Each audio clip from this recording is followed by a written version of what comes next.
bad enough. But when he says he's not my kind of guy, because he went to Vietnam, because he was flying combat missions and got shot down, was held as a prisoner, that's not your kind of guy? Who is your kind of guy? Your friends who falsified their records so they didn't have to go? I think that's the answer. I mean, I think he sees all of us who went to Vietnam as fools. We were the suckers. We were the stupid ones. We were the ones that didn't have the resources to be able to get out of the draft. He had the resources, and he got out of it. So show us your bone spurs. Let's see those X-rays. So add Trump's X-rays right next to his tax returns to the list of things the public wants to see, that powerful rebuke from one of John McCain's former Senate colleagues, Bob Kerrey, a Vietnam veteran himself. And while responses from sitting Republican elected officials haven't been quite as scathing, one thing's becoming clear. Trump may be a man on an island with this one, even within his own administration. Politico reporting, quote, "For the most part, most people internally don't want to touch this with a 10-foot pole," said one former White House official. A current senior White House official said White House aides are making an effort not to discuss it in polite company.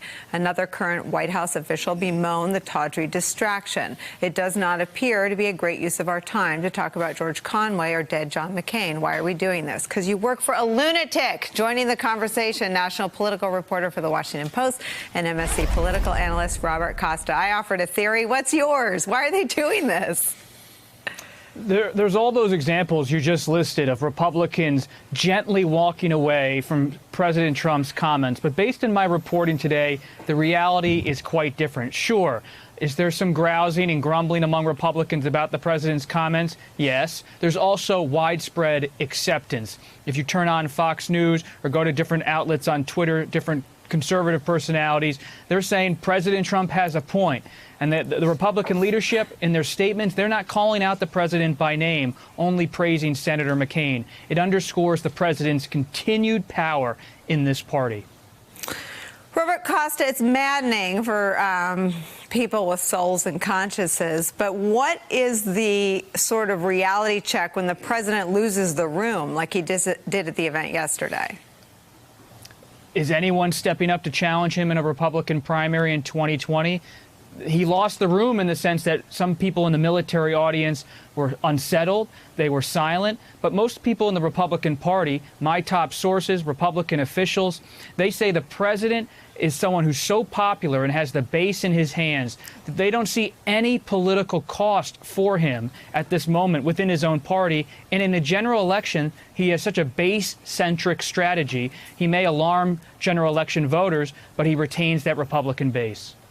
So just to sort of add another proof point to what Bob Costa is reporting, here's the president a few moments ago in an interview with Maria Bartiromo. He's dead. He can't punch back. I know you punch back, no, but he's dead. I don't talk about it. People ask me the question. I didn't bring this up. You just brought it up. You asked the question. Well, you talked about it this week. You asked me the question. When I went out yesterday to the scrum, they asked me the question. When they asked me the question, I answered the question. But you people bring it up. I don't bring it up. I'm not a fan. He was horrible what he did with repeal and replace. It was what he did to the Republican Party and to the nation and to sick people that could have had great health care was not good. So I'm not a fan of John McCain, and that's fine. Karine. Wow. I mean, he's so petty, small, and shallow. I mean, he can't let it go. It's all about him. And yesterday when he was in Ohio, he did bring it up. He brought it up on his own and went for 5 minutes talking about John McCain. We've got that. Let's watch that again. A lot of people are asking because they love me, and they ask me about a man named John McCain. And if you want that to tell you about, should I or not? Yes? Yes? They ask me because they love me, right? It's all about him every time. And I mean, John McCain, died 7 months ago. He's not here to defend himself, like she was saying. She's like, you're punching down on someone who passed away. And the message that he's sending to veterans is that your service doesn't matter. It doesn't matter if you're a war hero. And he's the commander-in-chief. I think it shows that he's just not fit to be commander-in-chief. Robert Costa, what about sort of the compendium of questions that this battle with a deceased American hero and the now 5-day-long war with George Conway, the husband of one of his most senior advisors, that they're reopening questions about his mental competence? Any concerns about that? Mr. Conway has raised those questions. We've seen in politics, I'm always careful as a reporter to raise those sorts of questions because I'm not a medical professional. And we saw that in 1964 with Barry Goldwater's campaign, these kind of questions about mental fitness have been part of our politics for a long time. Republicans, though, who are not medical professionals, they do wonder about the president's conduct, and they wonder, is this a president who can be controlled at all? Can he be guided in any way? And there's really a meekness I perceive in my conversations with Republican officials. They don't really know what to do. They don't know how to explain his behavior. They don't believe anything they say will guide him towards the center or toward the mainstream. And they also feel he's so popular, they're just going to get dragged along with him into this riptide, however it ends up.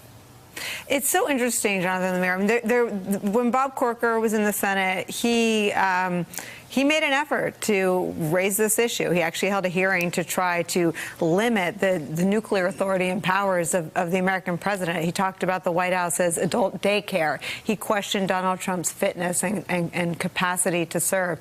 But as Robert Costa is saying, the political reality kept others who were obviously seeing the same thing from saying the same thing. That's right. And there's certainly, look, there's some frustration in the White House and on his burgeoning reelection campaign team that he went to Ohio yesterday.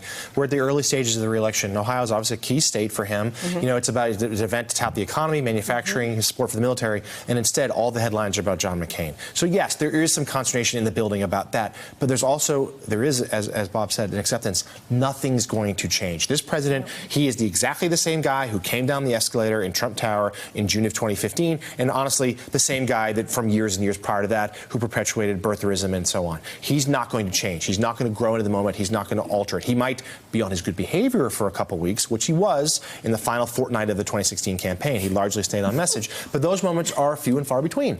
And yes, and until there was some sort of real uprising from the Republicans, that he would take that message. And yes, right now we still have, it's not Bob Corker anymore, but we do have Mitt Romney some. We have a few senators who are willing to speak out on certain issues, more foreign policy than domestic issues. But the base is still enthralled with this president, and the Republicans there are not willing to threaten him for fear of losing them.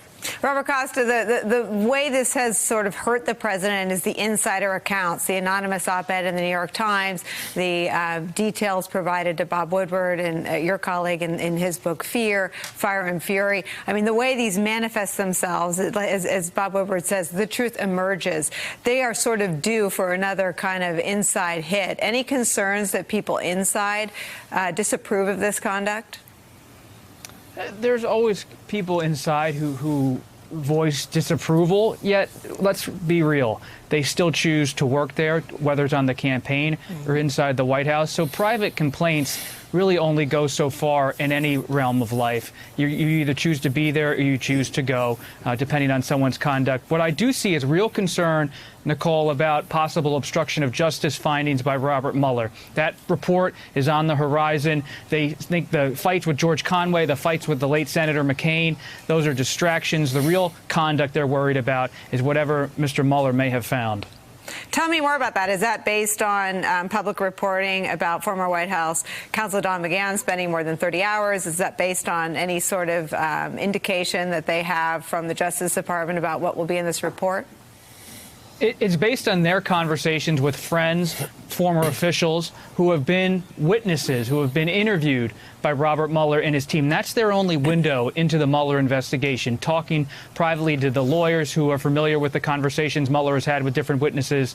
And they've pieced together a portrait that this Mueller team is certainly interested in how the president has handled the investigation from the start in 2017. They're less concerned, whether it's right or not, about possible Russian interference or collusion findings by Mr. Mueller.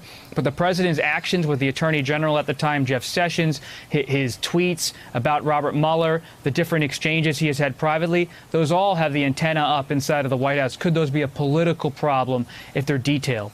Hey there, I'm Chris Hayes from MSNBC. Thanks for watching MSNBC on YouTube. If you want to keep up to date with the videos we're putting out, you can click subscribe just below me or click over on this list to see lots of other great videos.